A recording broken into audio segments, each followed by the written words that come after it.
சங்கீதம் 125வது சங்கீதம், அதில் ஆரோகண சங்கீதம்னு போட்டிருக்குது. 120லிருந்து 134 வரைக்கும் உள்ள சங்கீதங்களை ஆரோகண சங்கீதங்கள் அப்படின்னு சொல்கிறாங்க. ஆரோகண சங்கீதம் அப்படின்னா என்னென்னா, பயணங்களில் அல்லது பண்டிகை நாட்களில் அவர்கள் தேவனை தேடுவதற்காக வெவ்வேறு ஊர்களில் இருந்து பண்டிகைக்கு ஆலயத்துக்கு வருவாங்க. அன்னைக்கு என்ன செய்யணும், பண்டிகை நாட்கள் ஆலயத்துக்கு வந்தாகணும். அந்த ஆலயத்துக்கு வருகிற போது வெவ்வேறு இடங்கள்ல இருந்து ஜனங்கள் வரும்போது பாடிக்கொண்டே வருகிறதா அந்த ஆரோகண சங்கீதம். பண்டிகை நாட்களில் பயணங்களில் பாடுறது. பண்டிகை நாட்களில் தேவ ஆலயத்துக்கு வருவதற்காக அவங்க பாடிக்கொண்டே வருவாங்க. இந்த 125வது சங்கீதம் பாபிலோன்ல இருந்து ஜனங்கள் விடுதலையானதற்கு அப்புறம், பாபிலோனில் நேபுகாத்நேச்சாரின் காலத்தில் அவங்க சிறைப்பட்டு போகிறாங்க. அதுக்கப்புறம் தரியூவின் நாட்களில் அவங்க என்ன செய்கிறாங்க, விடுதலையாக்கப்படுகிறாங்க.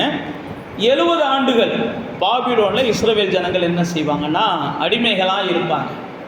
அந்த பாபிலோனில் அவங்க அடிமைகளாக இருக்கும்போது எழுதப்பட்ட புஸ்தகங்கள் தான் இந்த நெகேமியா புஸ்தகமாக இருக்கட்டும், எஸ்ரா புஸ்தகமாக இருக்கட்டும், தானியேல் புஸ்தகமாக இருக்கட்டும், இந்த 70 ஆண்டுகளில் எழுதப்பட்டது. இதெல்லாம் நீங்கள் தெரிந்து கொள்வதற்காக நான் உங்களுக்கு சொல்லுகிறேன். இந்த ஆரோகண சங்கீதம் என்பது இப்படிப்பட்ட பயணங்களில் பண்டிகை நாட்களில் தேவனை மகிமைப்படுத்தி பாடுகிற சங்கீதம். இந்த சங்கீதத்தை அவர்கள் சிறையிருப்புக்கு அப்புறம் இந்த சங்கீதத்தை இயற்றுகிறார்கள், எழுதியிருக்கிறாங்க. அந்த சங்கீதத்தை தெளிவாக எழுதுனது யாருன்னு சொல்லி நமக்கு என்ன செய்யலை, அடையாளங்கள் இல்லை. சில சங்கீதங்களில் யார் யார் எழுதுனாங்கன்னு போட்டிருக்கோம். இந்த சங்கீதம் யார் எழுதுனான்ற அடையாளங்கள் கிடையாது.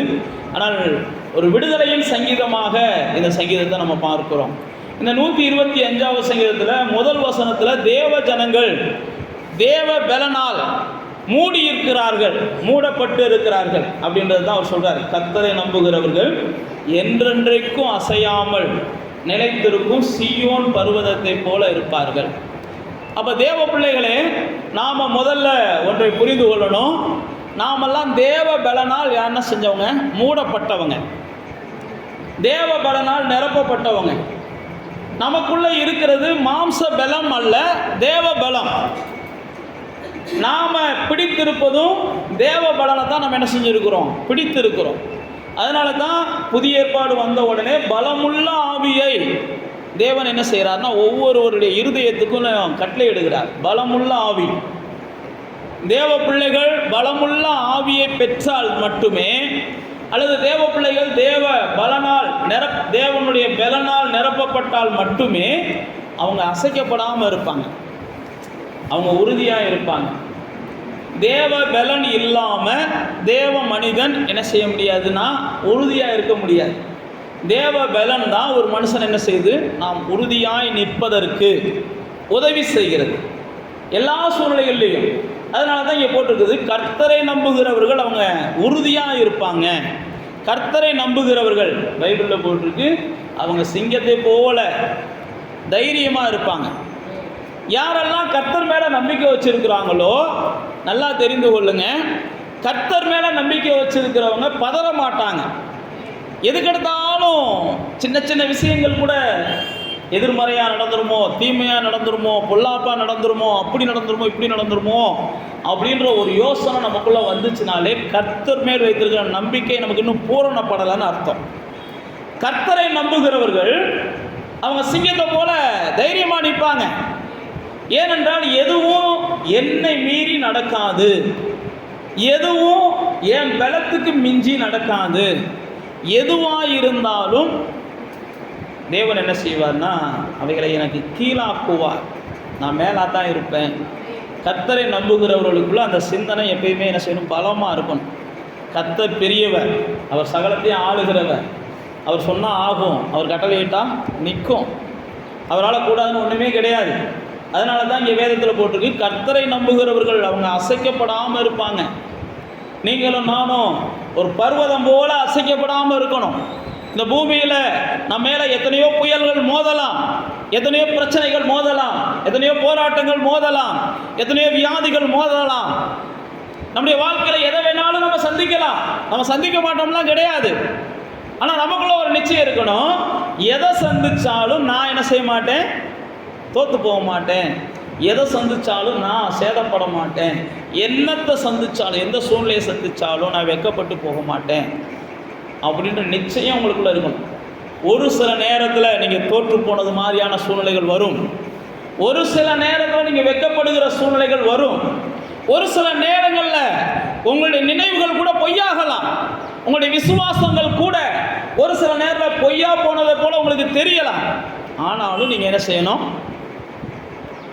நம்பிக்கையோடு காத்திருக்கணும், நம்பிக்கையோடு காத்திருக்கணும். சில நேரத்தில் சூழ்நிலைகள் நமக்கு சாதகமாக இருக்கும்போது நம்புவது நம்பிக்கை அல்ல. சூழ்நிலைகள்லாம் நமக்கு சாதகம் இல்லாத போது நாம் நம்புகிறோம் பாருங்க, அதுதான் தேவன் மேல் வைத்திருக்கிற உண்மையான நம்பிக்கை.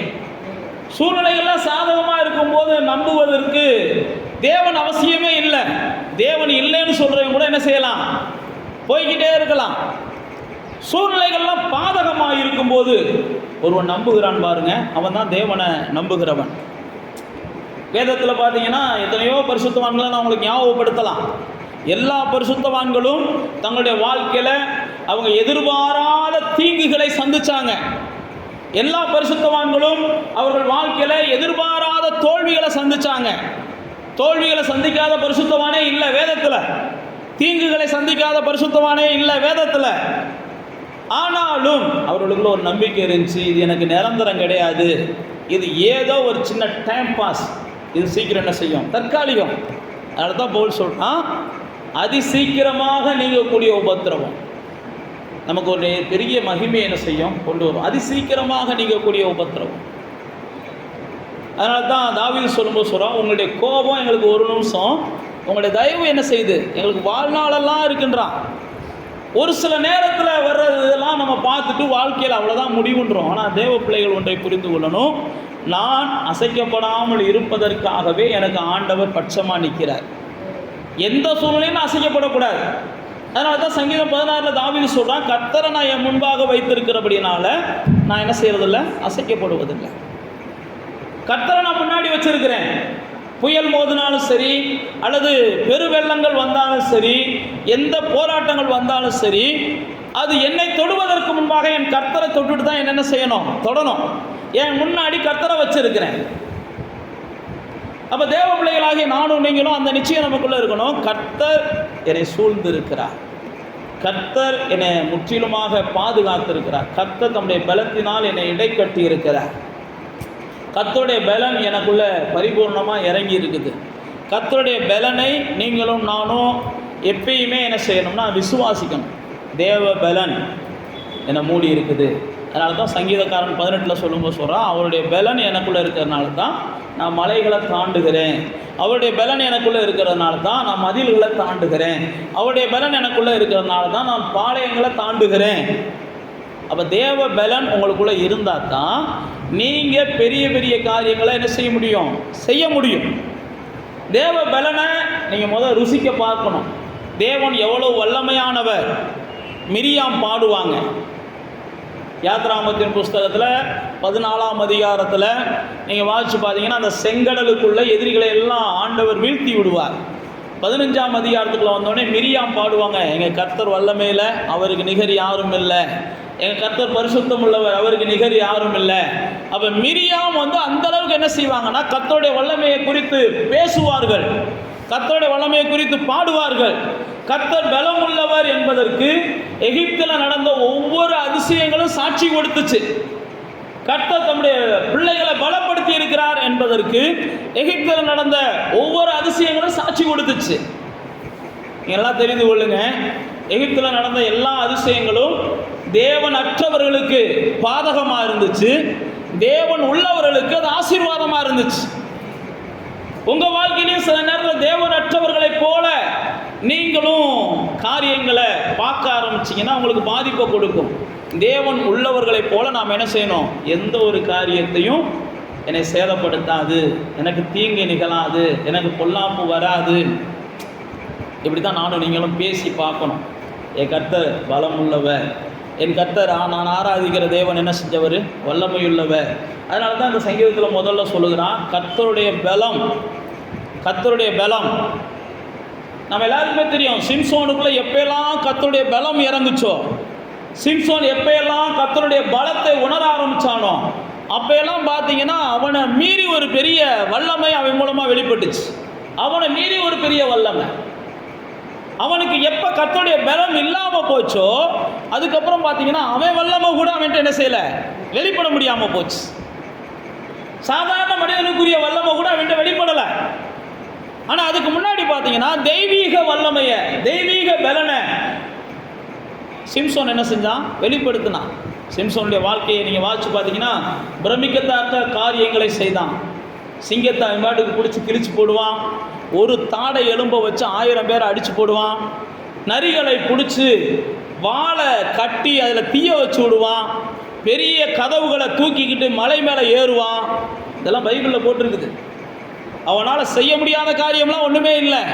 அவன் செய்வதற்கு நீங்கள் அந்த சிம்சோன் வாழ்க்கையை வாசிச்சு பார்த்தீங்கன்னா ஆவியானவர் அவன் மேல் இறங்கின போது, தேவனுடைய பலன் அவனை நிரப்பின போது அவன் பெரிய காரியங்களை செஞ்சான், பெரிய காரியங்களை செஞ்சான்னு போட்டிருக்கோம். அப்போ தேவ பலன் நமக்குள்ள அவசியம். தேவ பலன் நமக்குள்ளே இறங்கினா தான், தேவ பலன் நமக்குள்ளே இறங்கினா தான் நாம் இந்த பூமியில் அசாதாரணமான காரியங்களை செய்ய முடியும். நீங்களும் நானும் அசாதாரணமான காரியங்களை செஞ்சால் தான் ஆண்டவர் நம்மோடு கூட இருக்கிறார் என்பது வெளி மக்களுக்கு என்ன செய்யும், சாட்சியாக வெளிப்படும். நானும் நீங்களும் மற்ற மக்களை போல சாதாரணமான காரியங்களே அல்ல, அசாதாரணமான காரியங்கள். நம்ம வாழ்க்கையில் இதெல்லாம் எப்படி நடக்குதுன்னு அவங்களுக்கு புரியக்கூடாது. நம்முடைய பிள்ளைகள் வாழ்க்கையில் இதெல்லாம் எப்படி நடக்குதுன்னு அவங்களுக்கு புரியக்கூடாது. நம்முடைய குடும்பத்தில் இதெல்லாம் எப்படி நடக்குதுன்னு சொல்லி அவங்களுக்கு புரியக்கூடாது. அப்போ தான் அவங்களால புரிந்து கொள்ள முடியாத ஒரு சூழ்நிலைகள் வரும்போது தான் நம்முடைய வாழ்க்கை என்ன செய்யும்னா நாளுக்கு நாள் அவர்கள் பார்வையில் உயர்ந்ததாக தெரியும். நம்மளை அவன் பார்க்கும்போது ஆண்டவனாக பார்க்க ஆரம்பிச்சுவேன். அதுக்கப்புறம் தான் நம்ம ஆண்டவர் அவன் என்ன செய்வான், ஆண்டவராக பார்ப்பான். முதல் நம்மளை அவன் ஆண்டவராக பார்க்க ஆரம்பிச்சிடும். சரி, யார் தெய்வ சக்தியாக இருக்கும் போல் பைபிளில் போட்டிருக்கு. பவுலை என்ன செஞ்சாருங்களாம், ஜனங்கள் ஆண்டவனாக பார்க்க ஆரம்பித்தாங்களாம். பவுலை ஜனங்கள் ஆண்டவனாக பார்க்க ஆரம்பித்தாங்களாம். மாலையை கொண்டு வந்தாங்களாம் பவுலை தேடி. உடனே பவுல் என்ன செஞ்சானா, அந்த மாலையெல்லாம் வேணாம்டா, நானும் உங்களை போல மனுஷன், நம்ம எல்லாத்தையும் படைச்சவர் ஒருத்தர் இருக்கிறார் அப்படின்னு சொல்லி பவுல் அந்த ஜனங்கள்கிட்ட சொன்னானா. ஏன் நான் உங்களுக்கு சொல்லுகிறேன் அப்படின்னா, தேவ பலனை நீங்கள் ருசிச்சிங்கன்னா, தேவ பலனால் நீங்கள் நிரப்பப்பட்டீங்கன்னா, தேவ பலன் உங்களை கொண்டு என்ன செய்யணும்னா அசாத்தியமான காரியங்களை இந்த பூமியில் வெளிப்படுத்தும். நீங்கள் தேவ பலனை பெற்றும்போது நிச்சயமாக அதுதாங்க சொல்லுது, நீங்கள் அசைக்கப்படாமல் இருப்பீங்க. அதான் நான் உங்களுக்கு சொன்னேன், விசுவாசிக்கிறவங்க என்ன செய்யக்கூடாது, பதறக்கூடாது. வாழ்க்கையில் எல்லாமே வரும், எல்லாத்தையும் நம்ம பார்ப்போம். திடீர்னு இன்றைக்கி நம்ம கூட நல்லா பழகி இருந்தவங்க நாளைக்கு நமக்கு எதிராக நின்று கூட நம்மளுக்கு விரோதமாக என்ன செய்யலாம், பேசலாம். உடனே நம்ம கலங்கிடக்கூடாது. பேசிட்டு போகிறாங்கன்னு விட்டுறணும். நேற்றுக்கு நம்மகிட்ட இருந்தால் நாளைக்கு அங்கே போய் நீ பேசிக்கிறியா, நாளைக்கு அங்கே இருந்துட்டு அங்கே போய் பேசிட்டு போக போகிறேன், அப்புறம் அங்கேருந்து இங்கே போய் பேசிக்கிட்டு போனேன். எந்த மனுஷனும் அப்படி தான் இருப்பான். நம்ம நினைக்கிறது மாதிரி இன்றைக்கி நம்மளை விரோதிச்சிருக்கான், வாழ்நாளெல்லாம் அவனை நேசிப்பான் நீங்கள் நினைக்காதீங்க. இன்றைக்கி நம்மளை விரோதிச்சவன் நாளைக்கு அவங்கள விரோதிக்க போகிறேன். ஒருவேளை நீங்கள் அவங்கள தண்டிக்காமல் விட்டுருக்கலாம், அவன் நாளைக்கு அவன் தண்டிப்பான். அப்போ உங்களுக்கும் சேர்த்து அவன் தண்டிக்கிறதுக்கு ஆண்டவர் அவருடைய இருதயத்தை என்ன செஞ்சுருவார், பொல்லாததாக மாற்றி விட, அவன் பொல்லாத நான் மாறிட்டு போகிறேன்னு விட்டுருவார். புரிஞ்சா? அதனால் நான் உங்களுக்கு என்ன சொல்ல வரேன் அப்படின்னா, எந்த ஒரு சூழ்நிலையும் பதறாதீங்க. வாழ்க்கையில் நம்ம எல்லாத்தையும் சந்திப்போம். ஏற்றம் வரும், இறக்கம் வரும், திடீர்னு நம்ம எதிர்பாராத திருப்பங்கள் வரும், திடீர்னு நம்ம விரும்பாத சில சூழ்நிலைகளில் நம்ம நடக்க வேண்டி வரும், எல்லாமே வரும். எப்போ நீங்கள் பக்குவமாக கையாளலையோ அப்பயே நீங்கள் பிசாசுக்கு நேராக உங்கள் பாதையை கொண்டு போயிடுறீங்க. புரியுதா நான் உங்களுக்கு சொல்கிறது? பைபிளில் பார்த்தீங்கன்னா சவுலுக்குள்ளே பிசாசு வந்தான். ஆனால் சவுலுக்குள்ளே பிசாசு வருவதற்கு முன்பாக என்ன இருந்துச்சு, தேவ ஆவி வந்துச்சு. தேவ ஆவி வந்துச்சு. நீங்கள் சவுலை வாட்சி பார்த்தீங்கன்னா சவுல் வேற மனுஷனாக மாறிடுவான். அவனுக்கு வேற இருதயம் கொடுக்கப்பட்டுரும். சவுல் தேவனுடைய ஆவியை பெறுவான். ஆனால் எப்போ எரிச்சல் எரிச்சல் எரிச்சல், நான் மறுபடியும் சொல்கிறேன், யார்கிட்ட எரிச்சல் அதிகமாக வந்துக்கிட்டே இருக்கோ அவங்க நீ சீக்கிரம் என்ன செஞ்சிருவீங்க, பிசாசுக்கு போயிடுவீங்க. எரிச்சல் நமக்கு அதிகமாக இருக்கக்கூடாது. கோபம் வருவது தப்பு கிடையாது, பைபிள் அப்படி தான் போட்டிருக்கு. கோபம் கொண்டாலும் நீங்கள் என்ன செய்யாதீங்க, பாவம் செஞ்சிடாதீங்க. கோபம் வருவது நேச்சர். ஆனால் எப்போ பார்த்தாலும் கோபம் வந்துக்கிட்டே இருக்கக்கூடாது. சவுலுக்கு பிரச்சனையே அதுதான். எதை பார்த்தாலும் எரிச்சல் எரிச்சல் எரிச்சல், எதை தூக்கினாலும் அடிச்சுக்கிட்டே இருப்பான். நான் மறுபடியும் சொல்லுகிறேன், நீங்கள் எதை தூக்கினாலும் அடிக்கிறது, எரியிறது, எதை தூக்கினாலும் உடையிறது, இதெல்லாம் உங்களை கொஞ்சம் கொஞ்சமாக பிசாசிட்ட கொண்டு போயிடும். நீங்கள் நினைக்கிறீங்க நம்ம குடும்பத்துக்குள்ளே நடக்குது, நம்ம பிள்ளைகள்கிட்ட நடக்குது, நம்ம புருஷன்கிட்ட நடக்குது, நம்ம வீட்டு 4 வீட்டுக்குள்ளே தான் நடக்குதுன்னு நினைக்கிறீங்க. சவுல் அப்படி தான் செஞ்சுக்கிட்டு இருந்தான். கோபம் வரும், நம்மளும் மாம்சத்தில் தான் இருக்கிறோம். ஆனால் அந்த கோபத்தை எல்லாம் மீறி போகக்கூடாத அளவுக்கு நம்ம கண்ட்ரோல் பண்ணணும். எல்லாம் மீறி போயிடக்கூடாது. இப்போ இந்த சவுலோட வாழ்க்கையில் பார்த்தீங்கன்னா எல்லாம் மீறி போக விட்டான். எல்லாம் மீறி போனதுனால தான் பைபிளில் போட்டிருக்கு, அவன் பிசாசுக்கு இடம் கொடுத்து அவன் மேலே பொல்லாதாவி இறங்கி அவனை பொல்லாதாவி பிடிச்சி என்ன செஞ்சுச்சுன்னா கலங்க பண்ணினது அப்படின்னு பைபிளில் போட்டிருக்கு. அப்போ தேவ பிள்ளைகளே, தேவ பலனை பெற்ற நாம், தேவ பலனை தேவன் கொடுத்து சவுலுக்கு என்ன செஞ்சார்? ஒரு ஆசீர்வாதமான வாழ்க்கைக்கு நேராக கொண்டு போனார். நல்ல இருதயத்தை கொடுத்தார், நல்ல சிந்தனையை கொடுத்தார், நல்ல யோசனைகளை கொடுத்தார். ஆனால் அவன் பாருங்க, ஒரு பொறாமை, எரிச்சல். நான் மறுபடியும் சொல்லுகிறேன், உங்கள் ஈகோவை யாராவது டச் பண்ணால் கூட, புரியுதா உங்களுக்கு? ஈகோவை யார் டச் பண்ணால் கூட, சில நேரத்தில் அதுதான் ப்ராப்ளமே. ஈகோவை டச் பண்ணால் மட்டும் என்னால் தாங்கவே முடியாதும்பாங்க. நான் மறுபடியும் சொல்லுகிறேன், ஈகோவை டச் பண்ணால் கூட நீங்கள் தாங்கணும். தாங்கலைன்னா நீங்கள் பிசாசுகிட்ட போயிடுவீங்க, வேறு ஒன்றும் இல்லை, தேவனை விட்டு தூரமாக போயிடுவீங்க. உங்கள் மேலே சில நேரத்தில் என்ன செய்யலாம்? எதிர்மறையான பேச்சுக்கள் வரலாம், உங்களை தவறாக புரிந்து கொள்ளலாம், எல்லாமே நடக்கலாம். ஆனால் தேவ பலனை பெற்றிருக்கிற இன்னைக்கு உங்களை நீங்கள் கண்ட்ரோல் பண்ணணும், உங்களை நீங்கள் ஆளணும். ஒரு இச்சை அடக்கம் உள்ளவங்களாம் நீங்கள் வரணும், ஒரு கட்டுப்பாடு உள்ளவங்களாம் நீங்கள் வரணும். ஏன்னா பவுல் சொல்கிறான், நான் ஆகாதவனாய் போகாதபடிக்கு என் சரீரத்தை நான் என்ன செய்கிறேன்? அடக்கி ஒடுக்கி கீழ்ப்படுத்துகிறேன்றான். நான் ஆகாதவனாக போயிடக்கூடாது. பவுல் சொல்லும்போது சொல்கிறான், நான் பிரசங்கம் பண்ணுகிறேன், நான் தானே ஆகாதவனாக போகாதபடிக்கு. ஆண்டவரை பற்றி சொல்லுகிறேன் நானே, அப்படி போயிடக்கூடாது. அதுக்கு தான் ஆவியானவர் தம்முடைய பலத்தினால் நம்மளை மூடி இருக்கிறார். தேவன் தம்முடைய பலத்தை நமக்கு கொடுத்துருக்கிறார். நாம் நம்முடைய சுபாவத்தை கண்ட்ரோல் பண்ணுகிற அளவுக்கு பக்குவமானவங்கெல்லாம் கிடையாது. அதனால தான் தேவன் தன்னுடைய பலத்தை கொடுத்து நம்முடைய சுபாவத்தை எல்லாம் கண்ட்ரோல் பண்ணி அவருடைய சுபாவத்துக்கு நேராய் மாற்றுகிறார். அதனால தான் இங்கே வேதம் போட்டிருக்குது, சியோன் பர்வதத்தை போல என்ன செய்வாங்க? அசையாமல் இருப்பார்கள். 2வது வசனத்துக்கு நான் வர்றேன். அது 2வது வசனம் பார்த்தீங்கன்னா ஒரு பாதுகாப்பை குறிக்கிறது. முதலாவது தேவனுடைய பலன், 2வது பாதுகாப்பு. தேவன் என்ன செய்கிறாரா? சுற்றிலும் பர்வதங்கள் இருக்கிறதை போல இது முதல் கொண்டு கர்த்தர் தம்முடைய ஜனத்தை சுற்றிலும் என்ன செய்கிறார்? ஆமாம், சூழ்ந்து இருக்கிறார். தேவ பிள்ளைகளாகிய நானும் நீங்களும் ஒன்றை புரிந்து கொள்ளணும். நாம் ஒரு பெரிய பாதுகாப்பின் வளையத்துக்குள்ளே வந்து தங்கி இருக்கிறோம். நாம் எல்லாம் ஒரு பெரிய பாதுகாப்பின் வளையத்தில் வந்து தங்கி இருக்கிறோம். அதனால தான் சகரியாவை பார்த்து, சகரியாவில் ஆண்டவர் தம்முடைய ஜனத்தை பார்த்து சொல்கிறார், உங்களை தொடுகிறவன் என் கண்ணின் மணியை தொடுகிறான். தாவீது பல இடங்கள் என்ன செய்கிறான்? கண்ணின் மணியை போல என்னென்ன செய்யுங்க? காத்தருளுங்க அப்படின்னு சொல்லுகிறான். வேதத்தில் இயேசுவும் சொல்கிறாரு, கோழி தன் குஞ்சுகளை கூட்டி சேர்ப்பதை போல என்னுடைய ஜனத்தை நான் கூட்டி என்ன செய்கிறேன்? சேர்க்க விரும்புகிறேன். அதே மாதிரி தான் எல்லா வகையிலையும் தேவன் நமக்கு பாதுகாப்பை கொடுக்கிறார். அதனால தான் சங்கீதம் 91 இருக்கட்டும், சங்கீதம் 121 இருக்கட்டும், இதெல்லாம் என்ன செய்யுதுன்னா தேவனுடைய பாதுகாப்பு தேவ ஜனங்களுக்கு எவ்வளவு அதிகமாக இருக்குன்றதை காமிக்குது. அப்போ நீங்களும் நானும் பாதுகாப்பற்ற சூழ்நிலைகளை உணரவே கூடாது. நானும் நீங்களும் ஒரு பாதுகாப்பான சூழ்நிலையில் வாழுகிறோம் என்ற ஒரு மன சந்தோஷம் இருக்கணும்.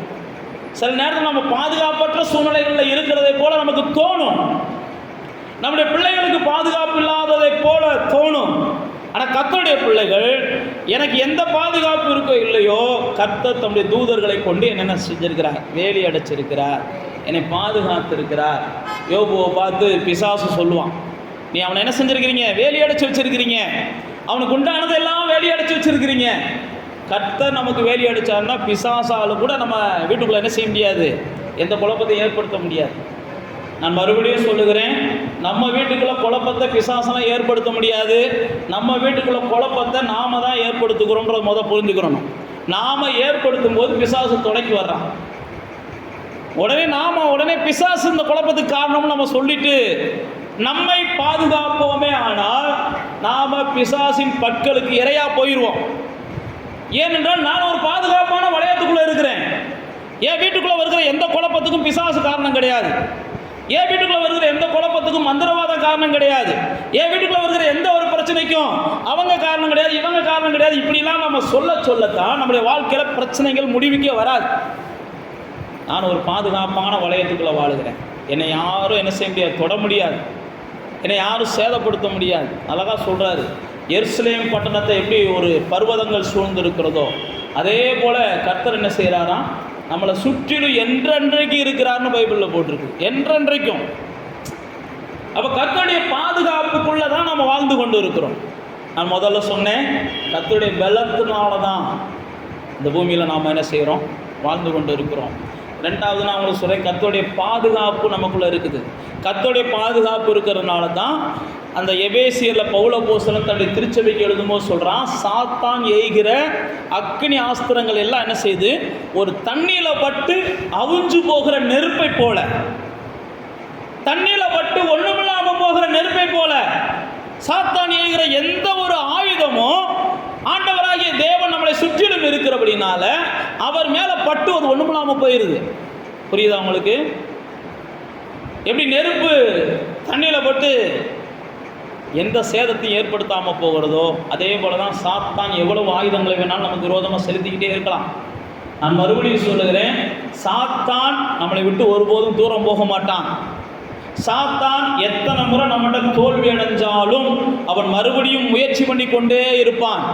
சாத்தான் எப்படியாகிலும் நாம் அவனுக்கு வாசல் கொடுக்க மாட்டோமா, திறந்து கொடுக்க மாட்டோமா அப்படின்னு சொல்லி தேவனை காட்டிலும் அவன் என்ன செய்கிறான்னா ஆர்வமாக காத்திருக்கிறான்.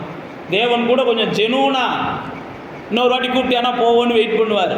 பார்ப்போம் கூப்பிட்றானா, மனப்பூர்வமாக கூப்பிட்றானா பார்ப்போம் அப்படின்ட்டு. பிசாசு அப்படி கிடையாது. கூப்பிடாம கூட, நீங்கள் மதிக்கலைனா கூட, நீங்கள் கூப்பிடலைனா கூட, அவனை நீங்கள் விரும்பலைனா கூட உங்களை அப்படி எப்படியாவது என்ன செய்யணும், கெடுக்கணும். நான் மறுபடியும் சொல்லுகிறேன், தேவன் உங்களை சுற்றிலும் பாதுகாப்பாக வச்சிருக்கிறார். நான் பாதுகாப்பான வளையத்துக்குள்ளே வாழுகிறேன். சகரியாவில் தான் சொல்கிறாரு, அக்கினிமயமான சுவர்கள், அக்கினி மதில்களால் நான் சூழப்பட்டு இருக்கிறேன். நீங்கள் சகரியா தீர்க்கதரிசன புஸ்தகத்தை வாசித்து பார்த்தீங்கன்னா தெரியும். அக்கினி மதில்களால் நான் சூழப்பட்டு இருக்கிறேன். தேவனின் கண்மணியை போல என்னை பாதுகாத்து கொண்டு இருக்கிறார். உன்னை தொடுகிறவன் என் கண்ணின் இமையை தொடுகிறேன் அப்படின்றார். அதில் தான் சொல்லுவார், சகரியாவில் தான், அவன் பலாத்தாலும் அல்ல பராக்கிரமத்தாலும் அல்ல ஆவியினால் எல்லாம் ஆகும். இதெல்லாம் சகரியாவில் வருகிற வார்த்தைகள். அப்போ தேவ பிள்ளைகளே, எலிசாவுக்கு நம்ம பார்க்கிறோம், ராஜா வந்து எலிசாவை பிடிக்க வருகிறார். ஆனால் ராஜாவால் எலிசாவை என்ன செய்ய முடியல, தொடக்கூட முடியல. இன்னும் நம்ம எடுத்துக்கிட்டோம்னா, இன்றைக்கி இருக்கிற கலாச்சாரத்தில் போனோம்னா, பொம்பளை பிள்ளைய சாரால தூக்கிட்டு போகிறாங்க, ரெபேக்கால தூக்கிட்டு போகிறாங்க. இன்றைக்கி இருக்கிற கலாச்சார பிரகாரம் பார்த்தோம்னா, தூக்கிட்டு போனாலும் அவங்கள தொடுவதற்கெலாம் கர்த்தர் என்ன செய்யலை, அனுமதிக்கலை. நாமெல்லாம் அவ்வளோ பெரிய பாக்கியத்தை பெற்றவங்க. ராஜாக்கள் எடுத்துகிட்டு போகிறாங்க. நம்ம பிள்ளைகளாம் அப்படியெல்லாம் யாரும் பாலியல் சீண்டலுக்கெல்லாம் என்ன செய்ய மாட்டாங்க, தொட முடியாது. நம்மளாம் அப்படிப்பட்ட பாதுகாப்பு கூட இருக்கணும். நமக்குள்ள அந்த என்ன செய்யணும், அந்த நிச்சயம் இருக்கணும். நாங்களாம் ஒரு பெரிய பாதுகாப்புக்குள்ளே இருக்கிறோம். எங்கள் பிள்ளைகளுக்குலாம் எந்த பாலியல் சீண்டல்களும் வராது. நாங்கள் கர்த்தருடையவர்கள். ஏன்னா வேதம் நமக்கு சாட்சி. சாரால ராஜா எடுத்துகிட்டு போகிறாரு, ஆனால் ராஜாவால் தொட முடியலை. ரெபேக்கால ராஜா எடுத்துகிட்டு போகிறாரு, ஆனால் ராஜாவால் தொட முடியலை. இதெல்லாம் வேதத்தில் இருக்குது. அதே மாதிரி தான் எங்கள் பிள்ளைகளையோ எங்களுடைய குடும்பத்திலையோ பாலியல் சம்மந்தப்பட்ட எத்தனையோ காரியங்கள் நாங்கள் டிவியில் பார்க்குறோம், பேப்பரில் பார்க்குறோம், எங்கெங்கேயோ கேள்விப்படுகிறோம். ஆனால் ஒருபோது எங்கள் குடும்பங்கள் அப்படி வராது. ஏன்னா நாங்கள்லாம் கர்த்தருடைய பாதுகாப்பால் என்ன செஞ்சுருக்கிறோம், சூழப்பட்டு இருக்கிறோம். கர்த்தருடைய பாதுகாப்பு நமக்கு அவ்வளோ பரிபூர்ணமாக இருக்குது. இதை நாம் என்ன செய்யணும், விசுவாசிக்கணும். நான் கர்த்தருடைய பாதுகாப்புக்குள்ளே என்ன செய்கிறேன், இருக்கிறேன். என்னை கர்த்தர் என்ன செய்கிறார், முற்றிலுமாய் பாதுகாக்கிறார். எனக்கு ஒரு காரியத்தை செய்வதற்கு கர்த்தர் என்ன செய்கிறார், வானத்தை கூட எனக்காக வளைத்து கொடுக்க அவர் வல்லவராக இருக்கிறார். பூமியை கூட எனக்காக மாற்றி கொடுக்க அவர் வல்லவராக இருக்கிறார்.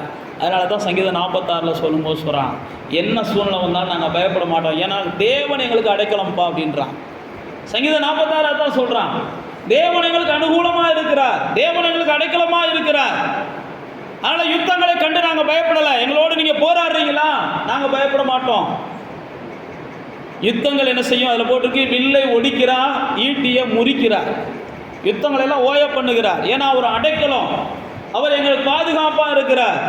எங்களோடு கூட போராடுகிறவர்களுக்கு நீங்கள் பைபிளை வாசித்து பார்த்தீங்கன்னா இயேசு இந்த வார்த்தையை சொல்லுவார், என் மேலே மோதுனா உங்களுக்கு தாண்டா சேதம், அல்லது நான் உங்கள் மேலே விழுந்தாலும் உங்களுக்கு தாண்டா சேதம்.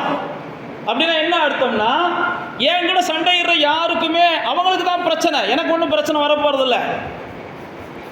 அல்லது என்னையே யாராவது வம்புக்கு இழுத்து சண்டை போட வைக்கிறாங்கன்னு வைங்க, அதுவும் அவங்களுக்கு தான் பிரச்சனை. நான் வம்புக்கு இழுக்கப்படக்கூடிய சூழ்நிலைகள் வரலாம், சில நேரத்தில் மீறி போகும். உலகத்தில் தானே இருக்கிறோம்.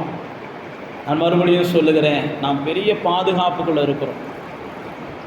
நம்மளெல்லாம் ஈட்டிகள் ஒன்றும் செய்ய முடியாது, ஆயுதங்கள் ஒன்றும் செய்ய முடியாது, மந்திரவாதங்கள் ஒன்றும் செய்ய முடியாது. பிழையாமல் கூப்பிட்டு சபிக்க சொல்கிறாங்க, இவங்களுக்கு விரோதமாக ஏதாவது மந்திரத்தை சொல்லுங்கன்றாங்க. ஆனால் பைபிளில் போட்டிருக்கு பிழையாமால் சொல்லவே முடியலை. பிழையாம் சொல்கிறான், இந்த ஜனங்களுடைய குற்றங்களை தேவன் பார்க்க மாட்டேங்கிறார், இந்த ஜனங்களுடைய குற்றங்களை கர்த்தர் எண்ண மாட்டுகிறார். ஜெய கம்பீரமானவர் அவர்களோடு கூட இருக்கிறார், ஜெயபலனானவர் அவர்களோடு இருக்கிறார். இதெல்லாம் பிழையாம் சொல்கிறான். இந்த ஜனங்கள் ஆசீர்வதிக்கப்பட்டவங்க, இவங்க பாருங்கள் வாசனை வீசுகிறவ ஜனங்களாக இருக்கிறாங்க. இதெல்லாம் என்னாகமத்தின் புஸ்தகம் 22, 23 அதிகாரங்களை நீங்கள் வாசிக்கலாம். சபிக்க நினைச்ச மந்திரவாதிகளால் கூட சபிக்க முடியலை. அப்போ உங்களுக்கு விரோதமாக மந்திரம் வச்சுட்டாங்க, தந்திரம் வச்சுட்டாங்களா, நீங்கள் என்ன செய்யக்கூடாது, பேசக்கூடாது. கர்த்தருடைய பிள்ளைகளை நீங்கள், நான் பாதுகாக்கப்பட்டவன், எவ்வளோ பெரிய மந்திரவாதி கேரளாவிலேருந்து வந்தாலும் சரி, ஆந்திராவிலேருந்து வந்தாலும் சரி, எங்களெல்லாம் என்ன செய்யாது, ஒன்றும் செய்ய முடியாதுப்பா, நாங்கள் கர்த்தரால் பாதுகாக்கப்படுகிறோம் அப்படின்னு நிச்சயம் உங்களுக்குள்ள இருக்கணும். 3வது வசனத்துக்கு வந்தீங்கன்னா, நீதிமான்கள் அநியாயத்துக்கு தங்கள் கைகளை நீட்டாதபடிக்கு ஆகாமியத்தின் கொடுங்கோல் நீதிமான்களுடைய சுதந்திரத்தின் மேலே நிலைத்திராது. இந்த வசனத்தை நீங்கள் கவனிச்சிங்கன்னா உங்களுக்கு அழகாக புரியும். நீதிமான்கள் கெட்டவங்களாக மாறிடக்கூடாதுன்றது கர்த்தருடைய ஆசை. நீதிமான்கள் என்ன செஞ்சிடக்கூடாது, கெட்டவங்களாக மாறிடக்கூடாது, நீதிமான்கள் துன்மார்க்கவங்களாக மாறிடக்கூடாது. அதனால தான் அங்கே சொல்கிறாரு, நீதிமான்கள் அப்படி மாறிடக்கூடாதுன்றதுக்காக ஆகாமியத்தின் கொடுங்கோல் அவங்க மேலே நிலைத்திருக்க அவர் விடுகிறது இல்லையா. அப்படின்னா என்னென்னா, துன்மார்க்கர்கள் ஓயாமல் இவங்களை கொல்ல பண்ணிக்கிட்டே இருக்கிறதுக்கு கர்த்தர் அனுமதிக்கிறது இல்லை. பொல்லாதவர்கள் ஓயாமல் உங்களோடு போராடி கொண்டே இருப்பதற்கு கர்த்தர் அனுமதிக்கிறது இல்லை. ஏன் அப்படின்னா, நீங்கள் பொல்லாதவர்களாக மாறிடக்கூடாது, நீங்கள் துன்மார்க்கர்களாக மாறிடக்கூடாது, நீங்கள் ஆகாதவர்களாக மாறிடக்கூடாது.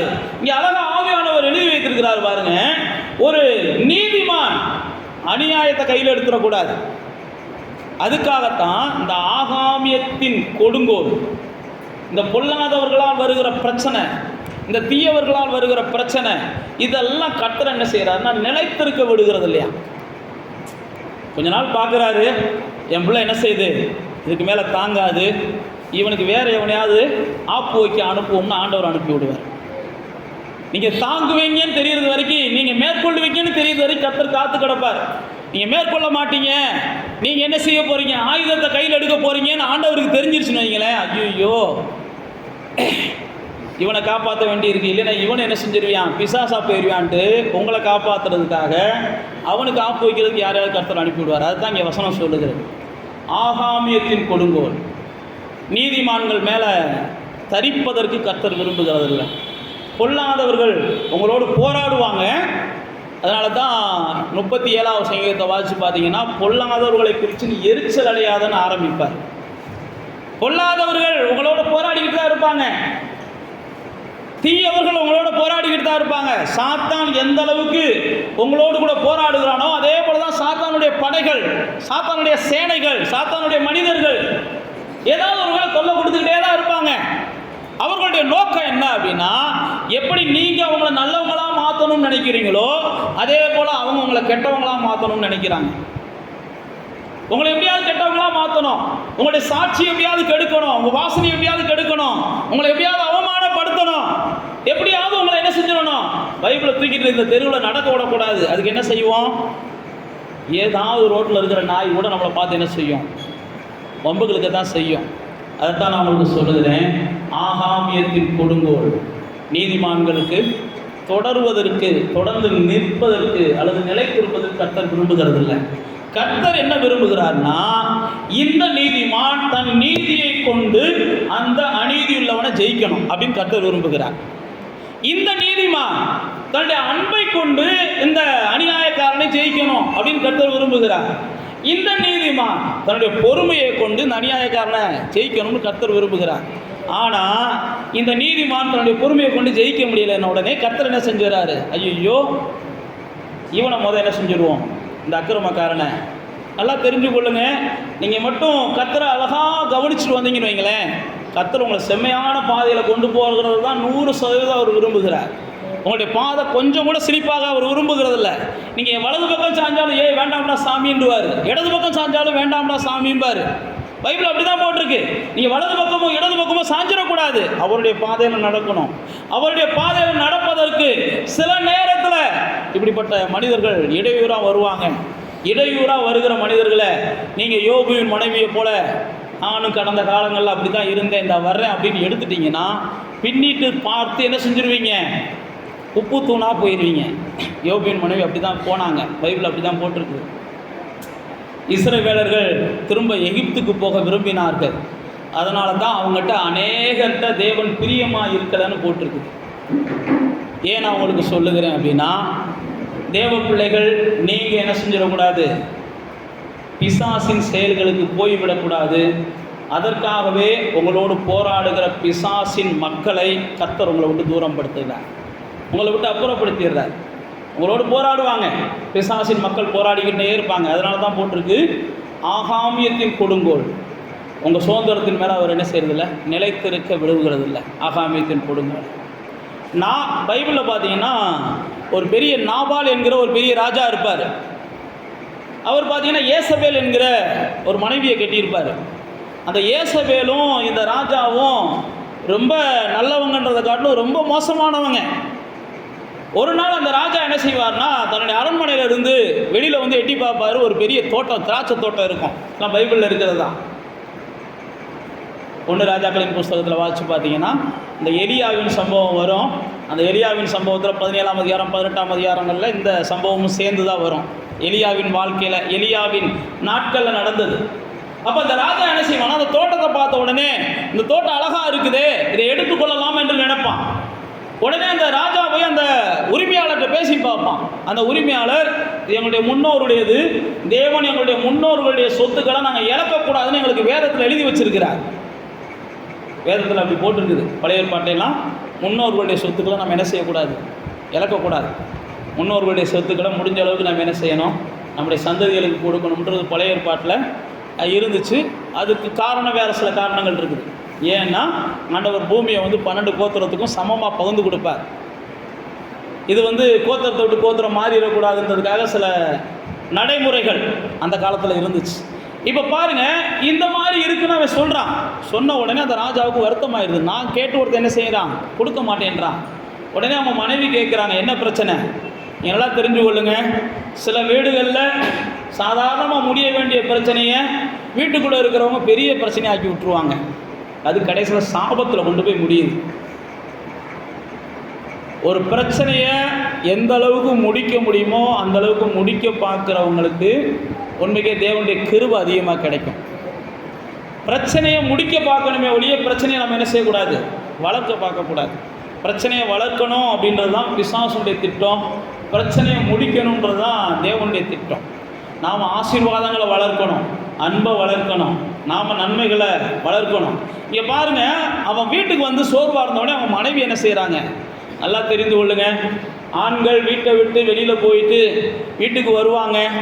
என்ன சோர்வில் வந்திருந்தாலும் அந்த சோர்வு உங்களுக்கு புரியுதோ புரியலையோ, அவங்களுடைய கோபத்தை மட்டும் என்ன செய்யாதீங்க, அதிகமாக்காதீங்க. அதனுடைய விளைவுகள் வேறு மாதிரிலாம் போகும். உங்களுக்கு மட்டுமல்ல, அது பக்கத்துலேயும் பிரச்சனைகளை உண்டாக்கும். அப்படி தான் ஆகாபுக்கு பிரச்சனை வந்துச்சு, அந்த ராஜாவுக்கு பிரச்சனை வந்துச்சு. பிரச்சனை வந்தோடனே பைபிளில் போட்டுருக்கு, அந்த தோட்டத்தை இவன் மனைவி என்ன செய்கிறாங்க, போய் அபகரிச்சுட்டு வந்துடுறாங்க. இவனுக்கே தெரியாமல் சில சட்டத்திட்டங்களை போட்டு அபகரிச்சுட்டு வந்துடுறாங்க. அபகரித்தது மட்டுமல்ல, அவனை கொன்னும் போட்டுறாங்க. பைபிளில் போட்டிருக்கு, அந்த மனுஷனுக்காக தேவன் என்ன செஞ்சாராம், எலும்பி வழக்காடுனார். ஏன் நான் உங்களுக்கு சொல்லுகிறேன்னா, ஆகாமியத்தின் கொடுங்கோல் சில நேரத்தில் மேற்கொள்ளக்கூடிய சூழ்நிலைகள் வந்தாலும், ஆகாதவங்க சில நேரத்தில் ரொம்ப மிஞ்சி போய் நம்மளை பாடுபடுத்தினாலும், நான் மறுபடியும் சொல்கிறேன், கர்த்தர் அதுக்கு ஒரு முடிவை கட்டுவார். கர்த்தர் முடிவு கட்டாமலாம் இருக்க மாட்டார். கர்த்தர் முடிவு கட்டுறது வரைக்கும் நம்ம என்ன செய்யணும், கர்த்தாவேன்னு முடிவு வர்றது வரைக்கும் காத்திருக்கணும். கர்த்தர் நம்மகிட்ட அதுதான் எதிர்பார்க்குறார். இங்கே அதுதான் சொல்லுது 4வது 3வது வசனத்தில், ஆகாமியத்தின் கொடுங்கோல் உங்கள் மேலே என்ன செய்யாது, நிலைத்திருக்காது அப்படின்னு சொல்லி அங்கே போயிருக்கிறோம். அடுத்து பாருங்கள் 4ஆம் வசனத்துக்கு வாங்க.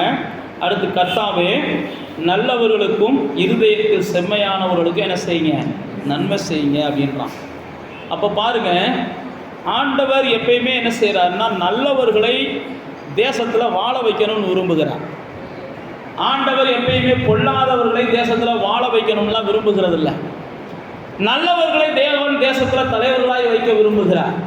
நல்லவர்களை தேவன் தேசத்தில் ஆசீர்வாதமாக வைக்க விரும்புகிறார். நான் மறுபடியும் சொல்லுகிறேன், உங்கள் ஊரில் நீங்கள் தான் நல்லவங்களாக இருந்தீங்கன்னா உங்கள் ஊரில் உங்களை தான் ஆண்டவர் ஆசீர்வாதமாக வைப்பார். ஏனென்றால் இப்போ நீதிமொழிகளில் போட்டிருக்கு, நீதிமான்கள் ஆசீர்வாதமாக இருந்தால், செம்மையானவர்கள் ஆசீர்வாதமாக இருந்தால் அந்த பட்டணம் என்ன செய்யும், சந்தோஷமாக இருக்கும். அப்போ ஆண்டவர் எப்பயுமே என்ன செய்கிறார்னா நல்லவர்கள் வளர்க்கணும்னு விரும்புகிறார், நீதிமான்கள் வளர்க்கணும் என்று விரும்புகிறார், செம்மையானவர்கள் வளரும் என்று விரும்புகிறார். அதனால தான் இங்கே போட்டிருக்கு, கர்த்தாவே நீங்கள் நல்லவர்களுக்கும் இருதயத்தில் செம்மையானவங்களுக்கும் நன்மை செய்யுங்க அப்படின்னு சொல்லி இந்த சங்கீதத்தில் ஒரு ஜெபத்தை ஏறெடுக்கிறதை பார்க்கும். இது ஒரு ஜெபமாக தான் இருக்குது. அப்போ தேவன் வேதத்தில் போட்டிருக்கு, தேவன் எப்பயுமே நல்லவர்களை என்ன செய்கிறார், சிநேகிக்கிறார். நீதிமான்களை கர்த்தர் சிநேகிக்கிறார்னு போட்டிருக்கு. நீதிமான்களை கர்த்தர் சிநேகிக்கிறார். நீதிமான்களுக்கு என்ன துன்பம் வந்தாலும் கர்த்தர் அவங்களை காப்பாற்றுகிறார். நீதிமான்கள் வீடுகளில் ஆசீர்வாதம் தங்கும்படி செய்கிறார். நீதிமானுடைய சிரசில் ஆசீர்வாதம் தங்கும்படி செய்கிறார். நல்லவனாய் ஒருத்தன் வாழ விரும்பிட்டான்னா அவனுக்கு எல்லாவற்றையும் தேவன் அனுகூலமாக்கி தருகிறார். வேதத்தில் நல்லவனாய் சாட்சி பெற்றவர்கள் சிலர் இருக்கிறாங்க. அதில் ஒருத்தன் தான் பர்னபா, நற்சாட்சி பெற்றுவான். தீமோத்தேயும் நல்லவன் என்ற சாட்சியை பெற்றவன். கொர்நேலியுவை போட்டிருக்கு, நல்லவன் என்ற சாட்சியை பெற்றவன். நல்லவன் என்ற சாட்சியை பெற்றவங்களாம் நீங்கள் வேதத்தில் வாசித்து பார்த்தீங்கன்னா கர்த்தர் அவங்களெல்லாம் பயன்படுத்துவார். கர்த்தர் அவங்களுக்கெல்லாம் என்ன செய்வார்னா தன்னை வெளிப்படுத்துவார். நல்லவர்களோடெல்லாம் கர்த்தர் என்ன செய்வார்னா பல ரகசியங்களை பேசுவார். நான் மறுபடியும் சொல்லுகிறேன், நல்லவங்களுக்கு கர்த்தர் என்ன செய்கிறார்னா நன்மை செய்கிறார். நீங்கள் நல்லவங்களாக இருந்துட்டீங்கன்னா உலகம் நினைக்கலாம், நல்லவங்களாக இருந்தால் வாழ முடியாதுன்னு உலகத்தில் சொல்லலாம், நல்லவங்களாக இருந்தால் பிழைக்க முடியாதுன்னு உலகத்தில் சொல்லலாம், நல்லவங்களாக இருந்தால் மிஞ்சின, பைபிளில் போட்டிருக்கு மிஞ்சின நீதிமானாக இருக்கக்கூடாதுன்னு போட்டிருக்கு. நல்லவங்களாக இருக்கிறது வேறு, மிஞ்சின நீதிமானாக இருக்கிறது வேறு. நல்லவங்களாக இருக்கிறவங்க பைபிளில் போட்டிருக்கு 2 அங்கி இருந்தால் 1 அங்கியை கொடுக்கலாம். மிஞ்சின நீதிமான் 2 அங்கி இருந்தால் இன்னொரு 2 அங்கி கடன் வாங்கி கொடுக்கறது மிஞ்சின நீதிமான். அதனால தான் பேதுரு சொல்லும்போது சொல்கிறாரு, உதவி செய்ய திராணி உள்ளவன் தன்னுடைய திராணிக்கு தக்க என்ன செய், உதவி செய்.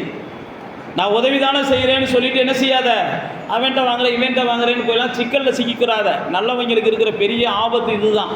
ரொம்ப நல்லவங்களாக மாறிடுறாங்க. அதனுடைய விளைவு என்ன ஆயிடுதுன்னா கெட்ட வேண்டியெல்லாம் அடி வாங்க வேண்டிய சூழ்நிலை வந்துடுது. ரொம்ப நல்லவங்களாலாம் ஆகக்கூடாது. நம்ம பலத்துக்கு என்ன முடியுமோ, நம்மளால் என்ன செய்ய முடியுமோ, அதனால தான் போட்டிருக்கு நல்லவங்களுக்கு அவர் எப்பயுமே நன்மை செய்கிறார். ஏன் நல்லவங்களுக்கு நன்மை செய்கிறாருன்னா அவங்க நன்மையை பெற்றுக்கொண்டு மற்றவங்க நல்லா இருக்கிறதுக்கு அவங்க உதவியாக இருப்பாங்கன்னு நன்மை செய்கிறார். அதனால தான் போட்டிருக்கு, நீங்கள் நன்மை செய்யத்தக்க திராணி இருந்தும் செய்யத்தக்கவங்களுக்கு நீங்கள் செய்யாமல் போனீங்கன்னா அது உங்களுக்கு பாவமாக போகும்னு போட்டிருக்கு. நீங்கள் நல்லவங்களாக இருக்கீங்க, 4 பேருக்கு நன்மை செய்வீங்கன்னு சொல்லித்தான் கர்த்தர் உங்களுக்கு என்ன செய்கிறார், நன்மைகளை வாரி வழங்குகிறார். நாம் பெற்றுக்கொண்ட நன்மைகளை முடக்கி வைக்க ஆரம்பித்தோம்னா தேவன் உண்மைக்கே அந்த நன்மைகள் நமக்கு நன்மையாக இல்லாத அளவுக்கு ஏதோ ஒரு வகையில் ஆபத்தாக முடிகிறதுக்கு தான் காரணமாக அமையும். அதனால தான் பைபிளில் போட்டிருக்கு, கர்த்தாவே நல்லவர்களுக்கும் நன்மை செய்கிறவர்களுக்கும் செம்மையானவர்களுக்கும் நீங்கள் நன்மை செய்யுங்கன்னு போட்டிருக்காரு. அப்போ 4வது நான் உங்களுக்கு சொல்கிறேன், நீங்கள் நல்லவங்களாக இருந்தீங்கன்னா நன்மையும் கிருபையும் உங்களை என்ன செய்யும், தொடர்ந்து கொண்டே இருக்கும். நீங்கள் நல்லவங்களாக இருக்கும்போது ஒருவேளை உங்களை 4 பேர் தொடராமல் இருக்கலாம். நீங்கள் நல்லவராக இருந்தீங்கன்னா, ரொம்ப நல்லவராக இருக்கும்போது உங்களை 4 பேர் தொடர மாட்டாங்க. பைபிளில் போட்டிருக்கு, இயேசுவே ரொம்ப நல்லவராக இருக்கிறாருன்னா அவரை தொடர்றதுக்கு சிலர் என்ன செய்யலை, விரும்பலை. அப்போ தான் இயேசு கூட என்ன செஞ்சார், நீ தொடர விரும்பினா போங்கப்பா அப்படின்ற அளவுக்கு தான் சொன்னார். சில நேரத்தில் நம்ம நல்லவங்களாக இருக்கும்போது நம்மளை தொடருவாங்கலாம் சொல்ல முடியாது. நீங்கள் நல்லவங்களாக இருந்தீங்கன்னா உங்களை தொடர்றதெல்லாம் யாருன்னு பார்த்தீங்கன்னா பாவிகளும் ஆகாததும் போகாததும் இப்படி தான் தொடரும். இயேசு அப்படி தான் வாழ்க்கையில் பார்த்தார். அதனால தான் இயேசு சொன்னார், எப்பா நீ நன்மை செய்யணும்னு சொல்லி நினச்சேன்னா திரும்ப நன்மை செய்ய மாட்டார்கள் அப்படின்னு தெருக்கல்ல இருக்கிறாங்க. ஏழைகளாக இருக்கிறாங்க பாரு, கைவிடப்பட்டவங்களாக இருக்கிறாங்க பாரு, திராணி இல்லாமல் இருக்கிறாங்க பாரு, அவங்களுக்கு நன்மை செய். நான் மறுபடியும் சொல்லுகிறேன், நாம் செய்ய வேண்டிய நன்மை எப்படிப்பட்ட நன்மையாக இருக்கணும் அப்படின்னா, நாம் ஒரு ஹெச்எம்ஐ பார்க்கும்போது, எம்எல்ஏவை பார்க்கும்போது நம்ம 500 ரூபாய்க்கு ஸ்வீட் வாங்கிட்டு போய் கொடுக்குறோம். அதே நேரத்தில் நம்ம வீட்டில் இருக்கிற ஒரு வேலை பார்க்குற ஒரு அம்மாவை போய் பார்க்க போகிறோம்னா நாம் என்ன செய்கிறோம்? 5 ரூபாய்க்கு சாக்லேட் வாங்கிட்டு போகிறோம். 500 ரூபா ஸ்வீட் அவங்களுக்கு பெருசாக தெரியாது. ஆனால் அதே 500 ரூபா ஸ்வீட் இவங்களுக்கு வாங்கிட்டு போனீங்கன்னா இவங்க பார்வைக்கு நீங்கள் தான் தெய்வமாக தெரிவிங்க, அவன் பார்வைக்கு நீங்கள் பிச்சைக்காரனாக தான் தெரிவிங்க. நிறையா பேர் என்ன செய்கிறோம்? யாருக்கு அதிகமாக செய்யக்கூடாதோ அவங்களுக்கு தான் நம்ம அதிகமாக செய்கிறோம், யாருக்கு அதிகமாக செய்யணுமோ அவங்களுக்கு தான் நம்ம குறைவாக செய்கிறோம். தேவன் உங்களுடைய பார்வையை பார்க்கிறார். நீங்களும் நானும் அப்படிப்பட்ட பார்வையெல்லாம் இருக்கக்கூடாது. உலகத்தார் தான் அப்படி நினைக்கிறாங்க, நாம் அப்படி பார்க்கக்கூடாது. நான் செய்கிற இந்த நன்மை இந்த மனுஷனுக்கு பயனுள்ளதாக இருக்கும்னா செய்வோம். நாம் செய்கிற நன்மை இந்த மனுஷனை வாழ வைக்கும்னா செய்வோம். நீங்கள் நன்மை செய்கிறவர்களாக இருந்தீங்கன்னா உங்கள் நன்மை பெருகும், உங்களுக்கு தேவன்லேருந்து நன்மைகள் பெருகிக்கொண்டே இருக்கும். கடைசியாக ஒரு வசனத்தை நம்ம வாசிச்சுட்டு நம்ம ஜெபம் பண்ணி முடிக்கலாம். தங்கள் கோணலான வழிகளை சாய்கிறவர்களை கர்த்தர் என்ன செய்கிறார்? அக்கிரமக்காரரோட போக பண்ணுவார், இஸ்ரவேலருக்கோ சமாதானம் உண்டாகும்.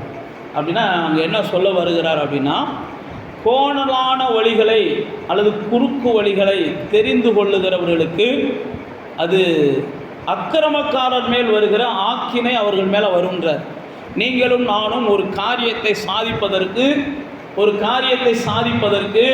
ஒரு சூழ்நிலைகளை மாற்றுவதற்கு குறுக்கு வழிகளை நாம் என்ன செய்யக்கூடாது? தெரிந்து கொள்ளக்கூடாது. கோணலான பாதைகளில் நம்ம நடக்கக்கூடாது. அதனால தான் பவுல் அப்போஸ்தலன் சொல்லுவான், ரோமருக்கு எழுதும்போது, நன்மை வர வேண்டும் என்பதற்காக நம்ம தீமை செய்யலாமா? ஒரு குடும்பம் நல்லா இருக்கணும், ஒரு பிரச்சனை மாறணுன்றதுக்காக நம்ம பொய் சொல்லலாமான்னா கூடவே கூடாதும்பா. சில நேரத்தில் நம்ம நினைக்கிறோம், அப்படி ஒரு பொய்யை சொல்லி கூட பரவாயில்ல, அவங்க 2 பேரும் நல்லா இருக்கட்டுமே, ஒரு பொய்யை சொல்லிட்டு கூட நம்ம ஒரு பிரச்சனையை முடிச்சு விடுவோமே நினைக்கிறோம். அந்த பிரச்சனை அங்கே முடியாது. அது உங்களையும் சேர்த்து உள்ளே கொண்டு வரக்கூடிய நாள் சீக்கிரத்தில் வரும். அன்னைக்கு வேணால் முடிஞ்சது மாதிரி இருக்கும். அதனால தான் போட்டிருக்கு, கோணலான வழிகளை நீங்கள் தெரிந்து கொள்ளாதீங்க, குறுக்கு வழிகளை நீங்கள் தெரிந்து கொள்ளாதீங்க. முடிவு வர்றதுக்கு தாமதமானாலும் பரவாயில்ல, தேவனுடைய வழியில் போய் என்ன செய்யுங்க? முடிவுகளை கொண்டு வர பாருங்க. முடிவு வருவதற்கு தாமதமானாலும், பெற்றுக்கொள்வதற்கு தாமதமானாலும், தேவனுடைய வழியில் போவதற்கு கொஞ்சம் என்ன செய்யுங்க? நிதானமாக இருங்க. நிச்சயமாக தேவனுடைய வழியில் போகும்போது அது உங்களுக்கும் பிரயோஜனமாக இருக்கும். அந்த வழியில் நீங்கள் வழிகாட்டுறவங்களுக்கு அது என்ன செய்யும்? பிரயோஜனமாக இருக்கும். அப்போ தேவ பிள்ளைகளே, நம்முடைய வாழ்க்கையில் இப்படிலாம் தடுமாற்றங்கள் வரும். அதுதான் ஆவியானவர் சொல்லுகிறார். சில நேரத்தில் நம்ம இந்த பாதையில் போய் தான் அந்த பிரச்சனையை சரி பண்ண முடியும், இந்த பாதையில் போய் தான் அந்த பிரச்சனையை சரி பண்ண முடியும்னு உலகத்தாரை போல நானும் நீங்களும் கூட சில முடிவுகள் எடுக்க வேண்டிய நிர்பந்தங்கள் வரும். ஆனால் அது உலகத்தாருக்கு சாத்தியப்படலாம், நமக்கு அது என்ன செய்யாது? சாத்தியப்படாது. உலகத்தார் அதில் சாதிச்சிருக்கலாம், ஆனால் நாம் அதில் சாதிக்க மாட்டோம். கண்டிப்பாக சொதப்பிடுவோம், தோற்று போவோம். ஏன்னா நமக்கு அது பழக்கம் இல்லாத பாதை. நமக்கு பைபிளில் போய் தான் பழக்கம், பைபிளை குறித்து தான் கேள்விப்பட்டு தான் பழக்கம், நாம் நீதிமான்களுடைய பாதையில் போய் தான் பழக்கம், நாம் பரிசுத்தவான்களுடைய பாதையில் போய் தான் பழக்கம். அவன் போய் சாதிச்சான்றதுக்காக அந்த கோணலான வழிகளை, குறுக்கு வழிகளை, இப்படிப்பட்ட மாயக்காரர்களின் வழிகளை நானும் நீங்களும் பின்பற்றக்கூடாது. அது நம்முடைய சமாதானத்துக்கு கேடை கொடுக்கும். அது நமக்கு சமாதானமான ஒரு முடிவை தராது. நம்மகிட்ட இருக்கிற சமாதானத்தை அது என்ன செஞ்சிடும்? பறிச்சிடும். நம்மகிட்ட இருக்கிற சமாதானத்தை அது கெடுத்துரும். அதனால தான் இங்கே போட்டிருக்குது, அப்படிப்பட்ட வழிகளை நீங்கள் என்ன செய்யாதீங்க. நல்லா தெரிந்து கொள்ளுங்க, நீங்கள் அப்படிப்பட்ட வழிகளில் போகணும்னு கர்த்தர் விரும்பலை, சாத்தான் விரும்புகிறான். எப்போ உனக்கு இருக்கிற அந்த சூழ்நிலையில் இந்த பாதையில் போனேன்னா உனக்கு ஒரு ஜெயம் வரும்னு சாத்தான் உனக்கு ஆலோசனை கொடுப்பான், உங்களுக்கு ஆலோசனை கொடுப்பான். நீங்கள் நினச்சா அந்த ஆலோசனையை கேட்காம போயிட்டு சாத்தானை என்ன செய்யலாம்? வெட்கப்படுத்தலாம். இல்லைன்னா கூடிய சீக்கிரத்தில் சாத்தான் உங்களை வெட்கப்படுத்துவான். புரியும்னு நினைக்கிறேன் நான் உங்களுக்கு. சாத்தானுடைய பாதையில் போனீங்கன்னா சாத்தான் உங்களை வெட்கப்படுத்துவான். தேவனுடைய பாதையில் போனீங்கன்னா நீங்கள் யாரை வெட்கப்படுத்துவீங்க? சாத்தானை வெட்கப்படுத்துவீங்க. சாத்தானுடைய பாதை கேட்குறதுக்கு அழகாக இருக்கும், புசிப்புக்கு இன்பம், கேட்குறதுக்கு அழகாக இருக்கும், பார்க்குறதுக்கு அழகாக இருக்கும்.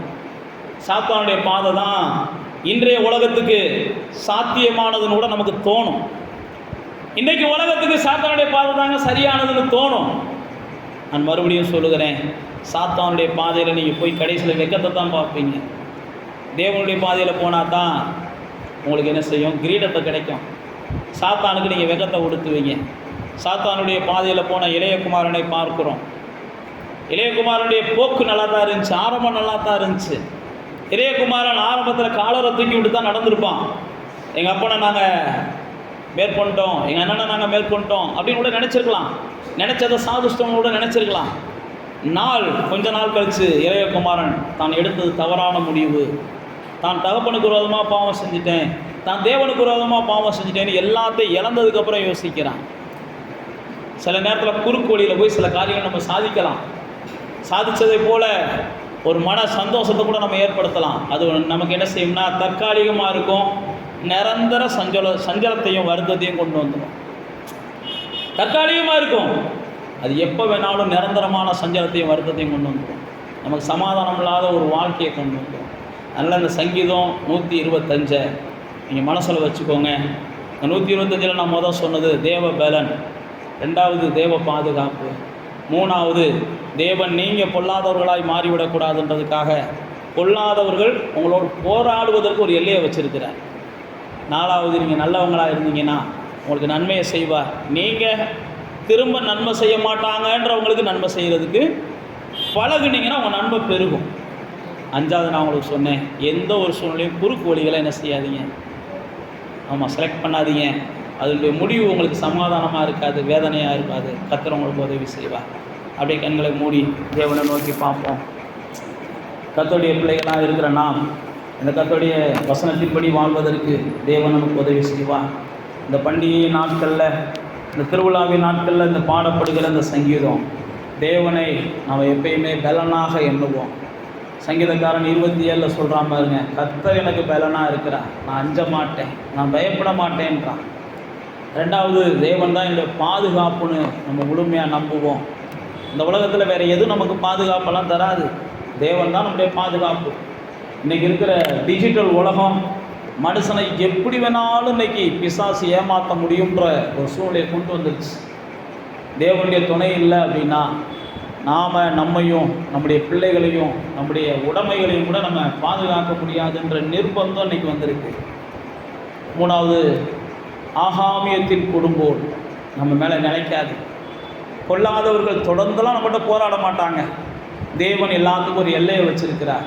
நாம் பொல்லாதவர்களாக மாறிவிடக்கூடாதுன்றதுக்காக அந்த பொல்லாதவர்கள் மாறுவதற்கு தான் நாம் காரணமாக இருக்கணுமே ஒழிய, அந்த பொல்லாதவனை நல்லவனாக மாற்றுகிறதற்கு தான் தேவன் நம்மை பயன்படுத்துகிறாரே ஒழிய, அந்த பொல்லாதவனை கொண்டு பிசாசு நம்மளை பொல்லாதவனாக மாற்றுறதுக்கு பயன்படுத்துகிற அந்த இடத்துக்கு நம்ம விட்டுறக்கூடாது.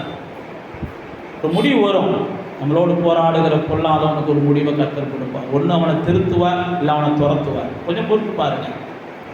ஒன்று திருத்துவார், இல்லைன்னா துரத்துவார், ஏதாவது நடக்கும். நீங்கள் மட்டும் என்ன செஞ்சிடாதீங்க, பொல்லாப்பான காரியத்தை செய்ய துணிஞ்சிடாதீங்க. 4வது உங்களுக்கு சொன்னேன், நீங்கள் நல்லவங்களாக இருக்கிறதுனால கர்த்தர் உங்களுக்கு நன்மை செய்வார். கர்த்தர் செய்கிற நன்மையை நீங்கள் உண்மைக்கே பயனுள்ளவங்களை தேடி போய் நன்மை செய்யுங்க. உங்களுடைய நன்மை குறையாமல் இருக்கும், பெருகிக்கிட்டே போகும். 5வது சொன்னபடியே கூட சூழ்நிலைகளை இன்றைக்கி பார்க்கும்போது எல்லாமே குறுக்கு வழியில் தான் போக வேண்டிய நிர்பந்தம் எல்லா மனிதர்களுக்கும் இருக்குது. நீங்களும் நானும் அந்த குறுக்கு வழிகள் வேண்டாம், அது தற்காலிகமாக இருக்கும். ஆனால் நிரந்தர வேதனையை நம்ம கொண்டு வந்துடும், நம்முடைய பிள்ளைகளுக்கு வேதனையை கொண்டு வந்துடும். அடுத்தடுத்து நம்முடைய வம்சங்களுக்கு நம்ம சாபத்தை சேர்த்து வைக்கிற மாதிரி ஆகிடும். குறுக்கு வழியே வேண்டாம். நேர்மையாக இலக்கறியை சாப்பிட்டாலும் பரவாயில்ல, நேர்மையாக இருப்போம், உத்தமமாக இருப்போம். கொடுத்த கறியை சாப்பிட வேண்டாம், வெறும் இலக்கறியை கூட சாப்பிட்டுட்டு அப்படின்ற ஒரு நிம்மதியாக இருக்கக்கூடிய சூழ்நிலைகளை தேடுங்க. கடன் வாங்கணும், அது லோன் போடணும், இஎம்ஐ பண்ணணும் அப்படின்ற அந்த மைண்ட் செட்டுக்குள்ளேலாம் போகாதீங்க. அது உங்களை என்றைக்கு இருந்தாலும் அடிமையாக்கிறோம். கர்த்தர் உங்களுக்கு உதவி செய்வாராக. இதாவே சியோன் பர்வதத்தை போல நம்முடைய பிள்ளைகள் அசைக்கப்படாமல் வாழ்ந்திருக்க, சியோன் பர்வதத்தை போல ஆண்டவரே நம்முடைய பிள்ளைகள் அசைக்கப்படாமல் இந்த பூமிக்கு ஆசீர்வாதமாய் வாழ்ந்திருக்க, எப்போதும் சந்தோஷமாய் வாழ்ந்திருக்க, எல்லா வகையிலையும் நன்மை செய்கிறவர்களாய் வாழ்ந்திருக்க, எல்லா சமாதானத்தையும் பெற்று வாழ்ந்திருக்க